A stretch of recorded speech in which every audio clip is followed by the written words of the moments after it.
नमस्कार।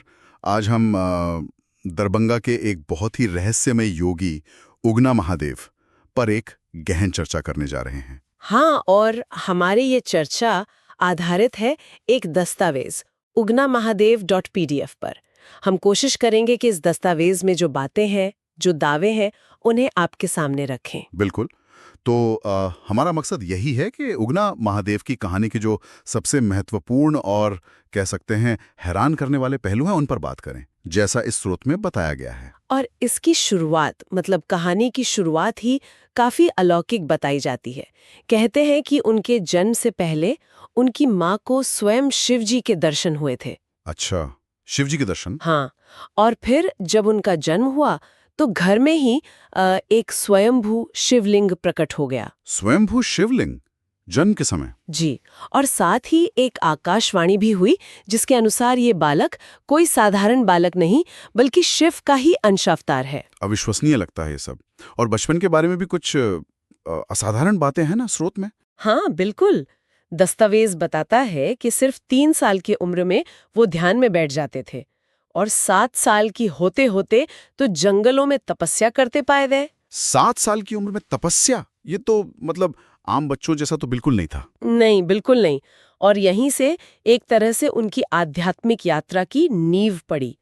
दस्तावेज के मुताबिक 12 साल की उम्र में उन्होंने गुरु की तलाश शुरू कर दी और घर छोड़ दिया। 12 साल में गृह त्याग?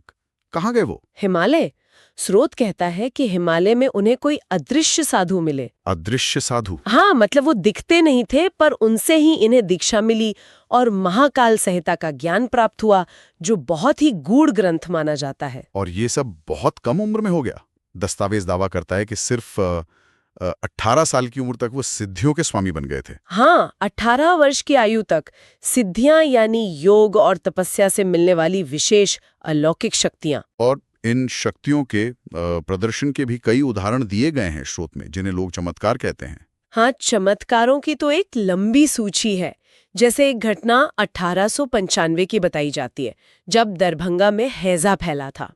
तो कहते हैं उन्होंने न सिर्फ 17 मृत लोगों को फिर से जीवन दे दिया। 17 लोगों को हैजे से मरे हुए? हाँ, स्रोत तो यही दावा करता है। और इतना ही नहीं, कहा जाता है कि वो स्वयं भी 21 दिन की समाधि के बाद फिर से जीवित हो टेकले। ये उनके जीवन मृत्यु पर नियंत्रण का एक बड़ा दावा है। ये तो सच में हैरान करने वाला है।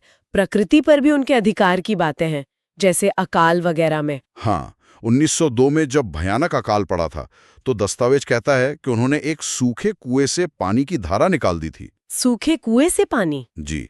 और एक और जिक्र है वर्षा नृत्य का। कहते हैं उनके नाचने से मूसलाधार बारिश हो जाती थी। तो ये उदाहरण बताते हैं कि स्रोत उन्हें प्रकृति पर नियंत्रण रखने वाला मानता है। और वो एक ही समय में कई जगहों पर दिखने वाली बात। हाँ, ये भी है।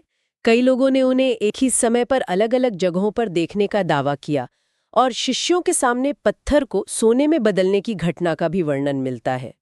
ये उनकी अदृश्य शक्तियों की तरफ इशारा करता है। तो एक तरफ ये चमत्कार और आध्यात्मिक शक्ति, और दूसरी तरफ समाज सुधार के काम भी। ये पहलू भी महत्वपूर्ण है। बहुत महत्वपूर्ण। दस्तावेज के अनुसार उन्होंने छुआछूत मिटाने के लिए काफी काम किया। सभी जातियों के लोगों को एक साथ बिठाकर भोजन कराते थे। अच्छा। नारी शिक्षा को भी बहुत बढ़ावा दिया और शराब पीने के खिलाफ भी अभियान चलाया। उनके एक प्रमुख शिष्य थे बाबा विश्वनाथ, जिन्होंने बाद में दरभंगा में आश्रम भी स्थापित किया। उनकी मूल शिक्षाएं क्या थीं? कोई दार्शनिक सिद्धांत? हाँ, स्रोतों में उनके दर्शन के 2 मुख्य बिंदु दिखते हैं। एक तो पंचतत्व सिद्धांत कि सब कुछ 5 तत्वों से बना है, और दूसरा कालचक्र विज्ञान यानी समय के चक्रों का ज्ञान। पर उनकी शिक्षा का सार शायद उनके इस वाक्य में है, असली मंदिर तुम्हारे भीतर है, पत्थरों में नहीं। ये तो बहुत गहरी बात है और आज भी प्रासंगिक है। अच्छा, अब उनकी समाधि पर आते हैं। वो घटना भी रहस्यमयी बताई जाती है। हाँ, 15 जून 1923 को कहते हैं महासमाधि से पहले उन्होंने 21 दिन का उपवास रखा था। 21 दिन का उपवास? हाँ, और अंतिम उपदेश दिए। और फिर समाधि के ठीक समय पर आकाश से फूलों की वर्षा हुई और ठीक उसी स्थान पर एक और स्वयंभू शिवलिंग प्रकट हो गया। एक और, जैसा जन्म के समय हुआ था? बिल्कुल, दस्तावेज तो यही कहता है। और फिर 1925 में वहीं पर मुख्य समाधि मंदिर बना दरभंगा में, जहां आज भी बहुत श्रद्धालु जाते हैं। दिलचस्प बात यह है कि स्रोत इन सब बातों को आधुनिक विज्ञान से भी जोड़ने की कोशिश करता है। हाँ, ये एक रोचक पहलू है स्रोत का। दावा किया गया है कि DRDO ने समाधि स्थल पर कुछ असामान्य ऊर्जा तरंगे महसूस की। DRDO ने? हाँ, और नासा द्वारा उस जगह को भूमिगत ऊर्जा का हॉटस्पॉट कहे जाने का भी जिक्र है। स्रोत तो ये भी कोशिश करता है कि क्वांटम फिजिक्स से उनकी एक ही समय में कई जगह होने की क्षमता को समझाया जाए, पर ये सब स्रोत के दावे हैं। समझ गया। और उनकी विरासत आज भी चल रही है। हाँ, दरभंगा में हर साल उगना महोत्सव होता है और देश भर में उनके नाम पर, उनके सिद्धांतों पर आधारित आश्रम सक्रिय बताए जाते हैं। तो कुल मिलाकर ये दस्तावेज उगना महादेव को एक ऐसे योगी के रूप में दिखाता है जिन्होंने एक तरह से मानवीय क्षमताओं की सीमाओं को शायद पार कर लिया था। बिल्कुल। और उनके अनुयायी तो मानते हैं कि वो आज भी सूक्ष्म रूप में मौजूद हैं और मार्गदर्शन करते हैं। और अंत में स्रोत एक बहुत बड़ी बात कहता है, नो भूतो नो भविष्यति। मतलब ऐसा योगी न पहले कभी हुआ, न शायद भविष्य में होगा। हाँ, ये स्रोत का निष्कर्ष है।